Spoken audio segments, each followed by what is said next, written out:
There's a work, it's called Yesod V'Shorosh Avoda, Yesod V'Shorosh Avoda, the foundation and the root of all service. It's a commentary on the weekday prayer, Shabbos Tefillah, all the regalim, the festivals, Rosh Hashanah Yom Kippur, the 3-week period during the summer from the 17th of Tammuz, which was the breach of the wall, to the Churban, to the destruction of the temple, which is the ultimate national day of mourning for the Jewish people. And for the month of Elul, that's the month, the preparatory month, which leads up to Rosh Hashanah. And this work is based on the Zohar from the first beginning till the very end. Everything is documented based on the Zohar, and he expands it, and he gives you insights and understandings.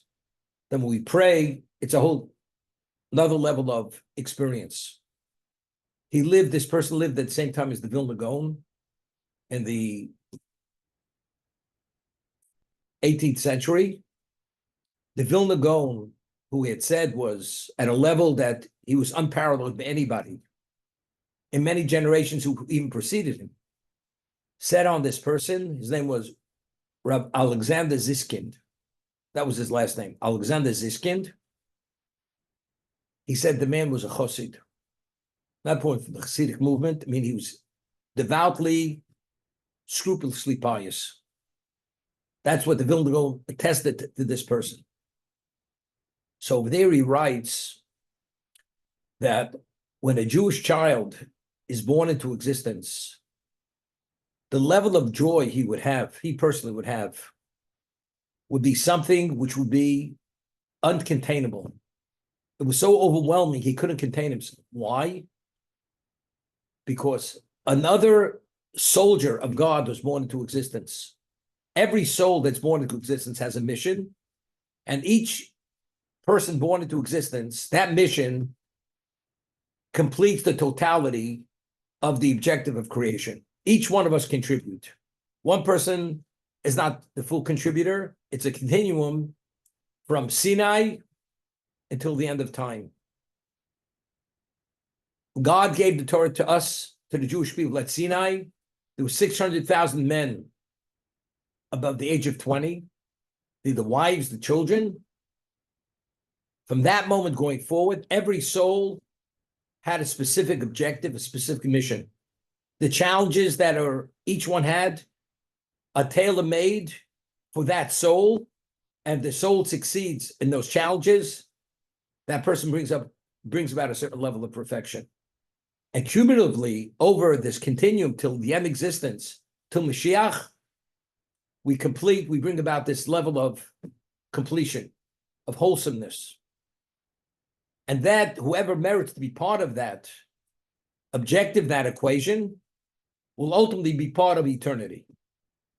This is what we speak. So when a child would be born, a child having that value to contribute to the ultimate Kiddush Hashem, sanctification of God's name, he'd be ecstatic to the point he couldn't contain himself.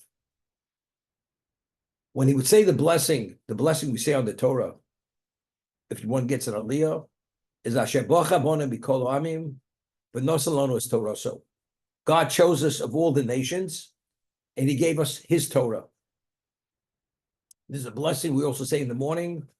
When we say the blessings, when we wake up, this is one of the blessings we say, that before we study Torah, Asher Bocha Bona B'Kol Amim, Nosalonu is Torah. So he chose us of all the nations, and he gave us his Torah. Baruch atah Hashem nosein Torah. Blessed is God who gave us his Torah. So he said, when he would say that, could you imagine? Person buys the lottery ticket, and he wins the $1 billion lottery, and they don't take off any taxes. You get the full value. And you have many aspirations and dreams that you want to address. And with that money, you can do it all. When you receive that amount of money, there's nothing in your way. The person at that moment has a level of elation. He may have to take medication to calm him. Otherwise, he'd have a seizure and beyond that. He doesn't have a capacity to contain his excitement. He says, when I say that blessing, this person said, Asher bocha bonu b'kol amim. Do you know what it means? Could you imagine if you would have a president that you would respect and you would revere, and he chose you to be his head of staff or his secretary of state, and you get that call, you'd be so prideful and feel so privileged that your whole life was worth that moment. That's a president. That's immortal. What about a king? You're going to become his statesman, and you're going to have he's going to consult with you. You're ecstatic. Who's privileged to have such a relationship? So if the King of Kings, Melech Malchei Amlochim HaKadosh Baruch Hu, he chooses us of all the nations of the world, billions of people. He chooses this little tiny people, Jewish people, who just left bondage, 210 years of bondage, went into a desert. 50 days later, God says, I will choose you to be my special nation. You will be my treasure. I will be your God. You'll be able to link and intermesh with me through the Torah that I'm giving you. He says, when he would say this bracha, the level of joy he would have, that he's privileged to be chosen by God to be his intimate son. Moshe Rabbeinu says about us, Bonam Hashem Hashem Elokechem, you are God's children. That's every Jew is God's child. And whatever a mortal could love his child, which is within limitation, God, his love is beyond anything which is unfathomable. So if you say that bracha, how should you feel? We have the Amidah. The Amidah, you have an audience with God. A Jew is privileged. You have an audience with God. He takes 3 steps forward, and you say, Hashem Swasai Tiftoch V'Yagitu L'Secha. God, open my lips and let me utter your praises. And God is fully attentive to what you're saying. Who has a privilege to get a meeting, a private meeting with the Creator? Who ever heard of such a thing? Oh, it's mincha. I got to take care of the dogs and the cats and the kangaroos. I better rush through the Amida. Better rush through this private audience. Got it? That audience is worth more than the whole world combined. But you understand, the barks are disturbing me. I can't focus. I can't concentrate. Next time I'll get you a room with soundproof walls. You won't hear the barking of the dogs.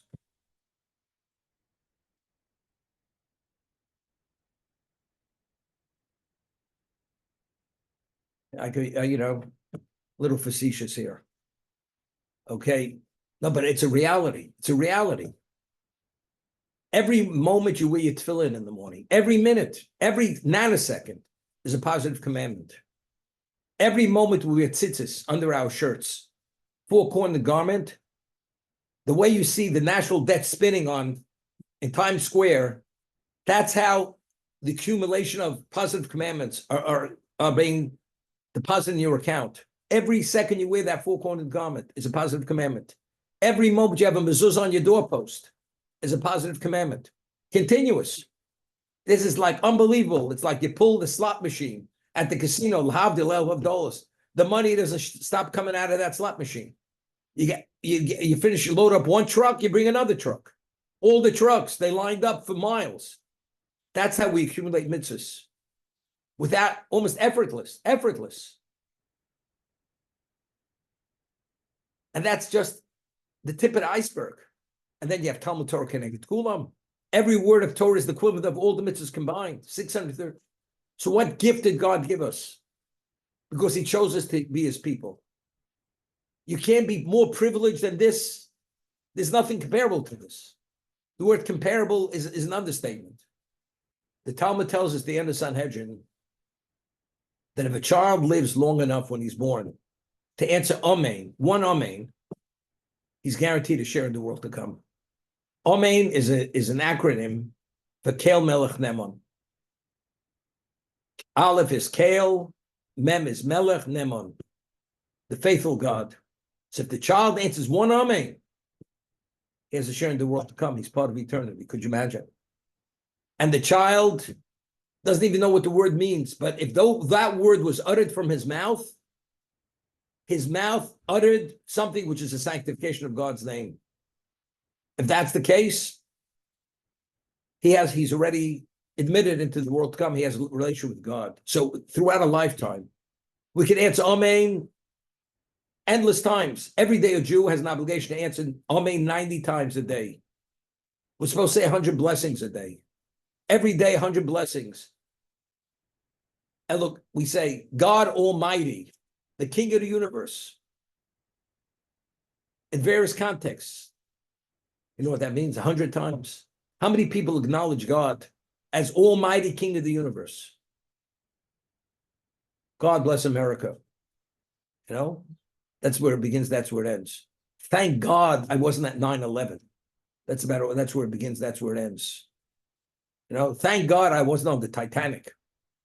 Okay, that's how God is part of the equation. Rather than saying, when nobody's around, thank God that I'm alive. Thank God that I acknowledge God for offering the piece of bread, the fruit of the tree, the fruit of the ground. Everything is due to his word. And it's a continuous acknowledgement. You know what this means?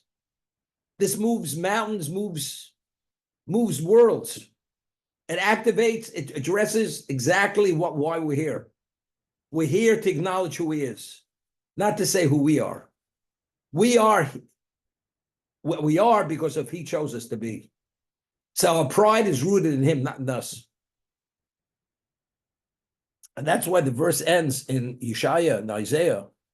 Neitzamatoi, the planting, the growth of my planting, the handiwork through which I will be glorified.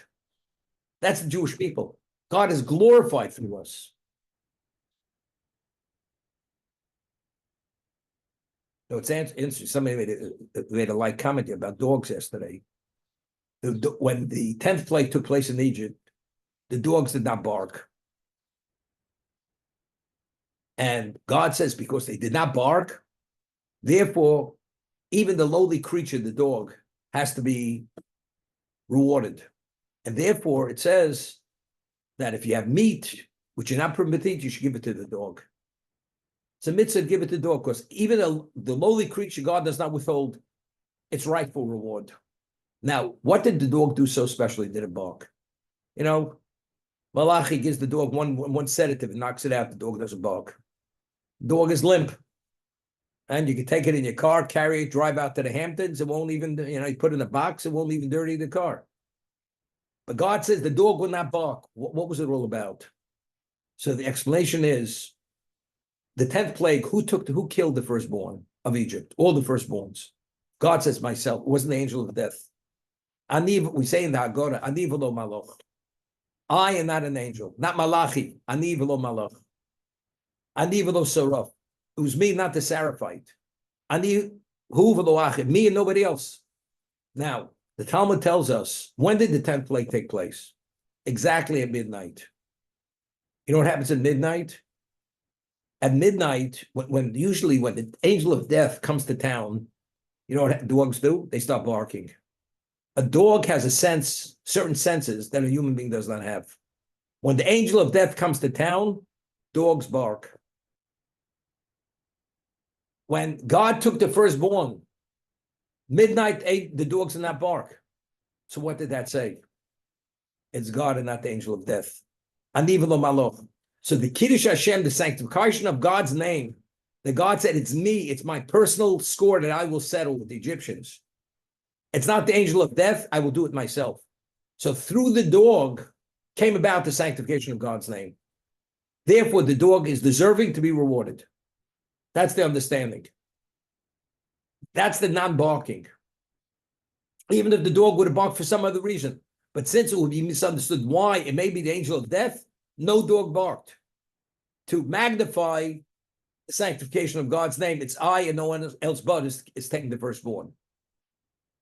How many people, the Jew, has been discriminated since time immemorial? The anti-Semitism in Poland was not to be believed. In Russia, it came to Shabbos, the Jews' home. That was he prided himself. He may have been a serf, but the Gentile knew, the anti-Semite knew that what the Gentile thought about him meant nothing. All that mattered is what God thought about him. And he prided himself. He educated himself. He educated his children. There was never dark ages among Jews. Jews were never illiterate. Never. Jews always studied Torah, always read, always wrote. What the world is has no relevance to us. But why were we? Because we ourselves, we have a guarantee from God that Torah will never be forgotten from us. Unfortunately, we have many casualties. Many people who actually assimilated, fell off the globe, fell off the face of the earth. But the core of Judaism is still here, still thriving. There was just an event in Lakewood 2 nights ago. It was called Adira Torah. You have to see that video. 30,000 yeshiva students, married, single, gathering for the completion of the Talmud, singing, the music, the dancing.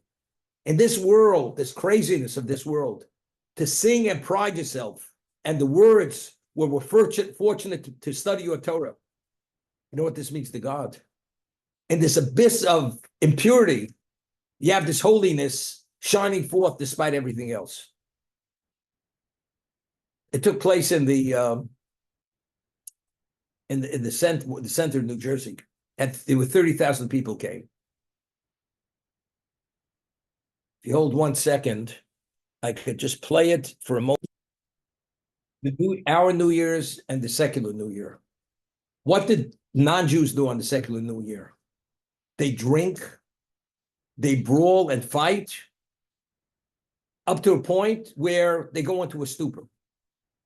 What did Jews do on the Jewish New Year? It's the most solemn day of the year. Every moment is taken, is introspected, reflected, and we want to better ourselves, advance ourselves spiritually. Not to be the animal, to wean ourselves from the animal. That's what it is. It goes in the contrast, one to the other. But the Jew is what? He's provincial, he's archaic, he's backward. You understand something? Just look what this world is all about. When we say the blessing in the morning, one of the morning, Shloas Hanigoy, we thank God we were not made into a Gentile. We were chosen to be a Jewish people. The morning service ends, and every service, we give thanks to God, to the master of everything. He did not make us like the nations of the lands. Our portion is not theirs. Our lot is not like theirs. Who are we? The King of Kings is our God, and therefore we bow and acknowledge him. That's the reality. So despite everything, that's the way the Jew speaks. This is Masio de Lispoyer. The handiwork of my hands, I'm glorified through them. So even though the Jews were far from where we should be, doesn't make a difference. But if you go on a bell curve, minimally, we're literally, there's no word to use how ahead we are from anything else that exists.